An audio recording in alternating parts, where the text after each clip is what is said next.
Hello అండి. Welcome to Swarna the middle class. ఇవాళ మనం జామాకుల గురించి తెలుసుకుందాం. మామూలుగా జామ పండుని పరిపూర్ణ పండు లేదా అమృత పండు అని అంటారు.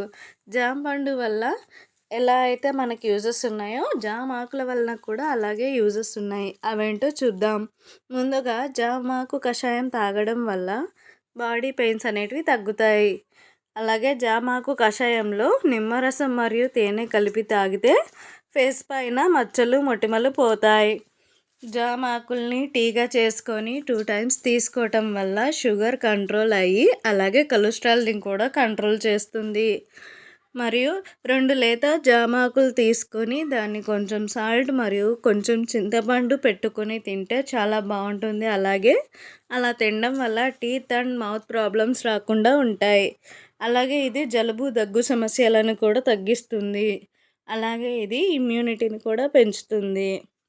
2 లేత జామాకులు తీసుకొని మెత్తగా పేస్ట్ చేసి వాటిని మజ్జిగలో కలిపి తీసుకోవటం వల్ల మోషన్స్ తగ్గుతాయి. జామాకు కషాయాన్ని తీసుకొని మౌత్ వాష్ చేసుకోవటం వల్ల మౌత్ ప్రాబ్లమ్స్ తగ్గుతాయి. జామ ఆకులను వాటర్లో వేసి హీట్ చేసి ఆ వాటర్తో హెడ్ బాత్ చేయటం వల్ల హెయిర్ అండ్ బాడీ హెల్తీగా ఉంటుంది.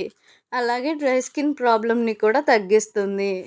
జామ ఆకుల్ని పేస్ట్ లాగా చేసి దానికి పసుపుని కూడా బాగా యాడ్ చేసి మిక్స్ చేసి గజ్జి తామర ఉన్న చోట రాస్తే ఆ ప్రాబ్లం తగ్గుతుంది.